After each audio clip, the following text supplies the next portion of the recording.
안녕하세요. 한국제약 임재원입니다. 이번 강의는 HCV, C형 간염에 대해 알아보도록 하겠습니다. 간염은 바이러스, 알코올, 약물 및 자가 면역 등의 원인으로 간세포 및 조직에 염증이 생긴 것을 의미합니다.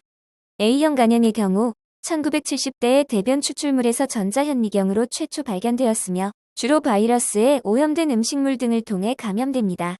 B형 간염의 경우 1967년 최초 발견된 것으로 바이러스에 감염된 혈액 등 체약을 통해 전파됩니다. 1970년대 미국 국립보건원의 알터 박사는 수혈을 받은 환자의 간염 발생을 연구하고 있었습니다. 새로 발견된 HBV에 대한 혈액 검사 덕택에 수혈 관련 간염 사례는 확연하게 줄었지만 알터와 동료들은 상당수의 간염 사례의 원인을 여전히 설명할 수 없었습니다. A형 간염 바이러스 감염에 대한 검사도 이 시기에 개발되어 A형 간염도 이러한 설명되지 않은 사례의 원인이 아니라는 것이 분명했고 수혈을 받은 상당수의 사람이 알려지지 않은 감염원으로 인해 만성 간염에 걸리는 것은 심각한 문제였습니다. 알터 박사는 이 간염 환자들의 혈액이 침팬지에게도 질병을 전파할 수 있음을 증명했으며 후속 연구를 통해 위지의 감염원이 바이러스의 특성이 있음을 보였습니다. 아직 감염원의 정체가 정확하게 규명되지 않아서 이 질병은 논A, 논B 간염으로 불렸습니다.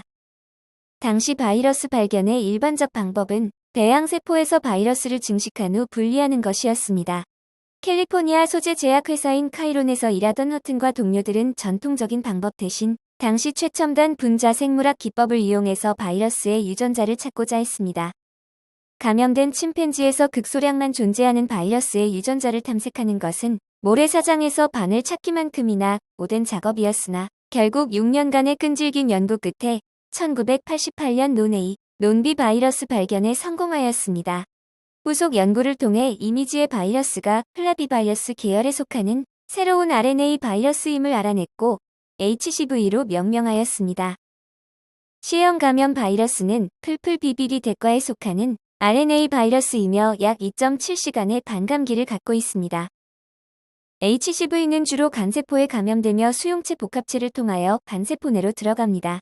세포질에서 바이러스는 껍질이 벗겨져서 한 가닥의 유전자로 분리된 후 하나의 오픈 리딩 프레임으로부터 약 3,000개의 아미노산으로 구성된 전구단백이 먼저 형성되고 숙주세포의 단백 분해 효소와 바이러스 단백 분해 효소에 의해 구조단백질과 비구조단백질로 분해됩니다.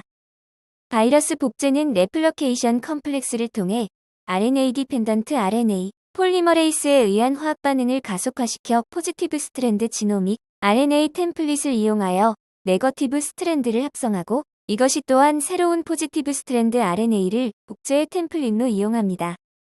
복제된 바이러스는 세포 내 소포에서 껍질에 쌓여 새로운 바이러스로 형성되어 혈액으로 분비되거나 또 다른 바이러스 단백질 생성을 위해 mRNA로 이용되기도 합니다. HCV 유전자는 약 9.000개의 염기로 되어 있는 단일 가닥 RNA로서 구조단백을 코딩하는 유전자 영역과 비구조단백을 코딩하는 유전자 영역으로 구분되는데 유전자 양 끝에 전산화 번역에 중요한 역할을 하는 O1 트랜슬레이티드 리전과 3UTR을 갖고 있습니다. O와 3UTR 사이의 바이러스 RNA는 하나의 오픈 리딩 프레임으로 되어 있는데 여기에서 약 3,000개의 아미노산으로 구성된 전구단백이 합성됩니다. 이들이 다시 숙주세포의 시그널 펩티다이스와 바이러스 자신으로부터 만들어진 HCV NS3 프로테아제에 의해 4개의 구조단백질과 6개의 비구조단백질로 절단됨으로써 각각의 바이러스를 구성하는 단백들로 발현되고 이러한 바이러스 단백질이 잠재적 치료 대상이 되고 있습니다. 급성 C형 간염 환자 중 54에서 86%는 만성 C형 간염으로 발전하며 그중 15에서 51%의 환자는 간경변증이 됩니다. 간경변증 환자 중 매년 1에서 5%는 간세포암으로 3에서 5%는 간장 대상 부전되며 간경변증을 동반한 만성 C형 간염 환자의 사망률은 2에서 4%입니다. 대만의 한 연구에 따르면 혈중 HCV 바이러스 양이 사망률과 연관이 있는 것으로 나타났습니다. 그래프에서 보는 것과 같이 HCV 항체가 있고 RNA 바이러스가 검출되는 경우 그렇지 않는 군에 비해 사망률이 통계적으로 유의하게 높은 것으로 확인되었습니다. C형 간염으로 진단받은 환자들의 경우 건강 관련 삶의 질이 낮은 것으로 나타났습니다. 일반인 군과 비교해보았을 때 우울과 불안을 포함한 동반 질환의 숫자가 많이 보고되었으며 질병의 발생률과 사망률에 의한 응급실 방문과 같은 직접 비용뿐만 아니라 급여가 삭감되거나 생산성이 떨어지는 등의 간접 비용이 높은 것으로 나타났습니다. C형 간염 관련 간경변증 및 간세포암이 2020년까지 증가되는 것으로 나타났는데 이는 베이비 부모 세대들의 고령화로 인해 간 질환이 나타나기 때문입니다. 간세포암 환자에게 있어서 C형 간염 유병률은 20에서 90%이며 C형 간염 관련 간경변증 환자에게 간세포암의 위험도는 대략 1에서 7% 정도입니다. 다음 그래프는 미국에서 한 해 간 이식 환자 중 C형 간염 환자의 비율이 얼마인지를 나타낸 것으로 간 이식 받은 환자 중 24.5%가 C형 간염 환자로 그 비율이 가장 높은 것을 알 수 있습니다. 국내의 경우 간경변증과 간염에 대한 데이터가 있으며 간경변증 환자 중 B형 간염의 비율이 56%이며 C형 간염의 비율은 10%, B형 C형 동시감염 환자의 비율은 3%였습니다. 간세포암 환자에서의 비율을 보면 B형 간염 환자가 67%, C형 간염이 17%였습니다.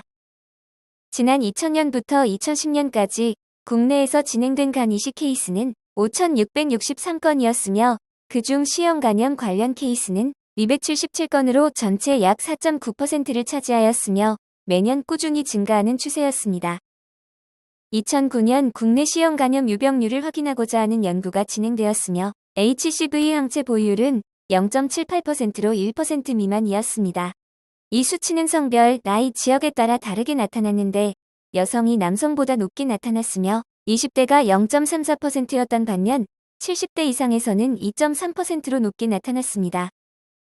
C형 간염의 고위험군에는 정맥주사 약물 사용, 혈액 투석 환자, HIV 감염, 혈우병 및 나병 환자가 포함됩니다.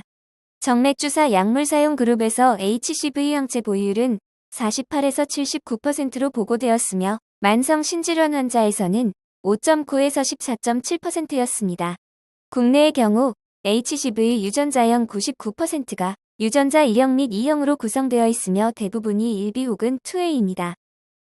C형 간염의 진단과 치료에 대한 인식도 낮은 상황인데 29개 건강검진센터를 내원한 29만여 명을 대상으로 조사해 본 바에 따르면 1718명이 HCV 항체를 보유하고 있으며 그중 478명만이 HCV RNA 검사를 하였고 그중 56.1%가 진단되었으나 모두 치료받지 않고 56%만이 치료를 받았습니다. 대한간학회에서 일반인 간질환 인식 조사에 따르면 90%의 응답자가 C형 간염 검사를 한 적이 없거나 모른다고 응답하였습니다. B형 간염 보균자의 경우 74%가 그들의 감염 상태에 대해 인지하고 있던 것에 반해 C형 간염 보균자의 경우 34.9%만이 인지하고 있어서 결과가 대조됩니다. 만성 C형 간염의 진단은 RNA 검사를 통해 이루어지며 HCV 항체의 경우 진단된 지 6에서 8주에 나타납니다.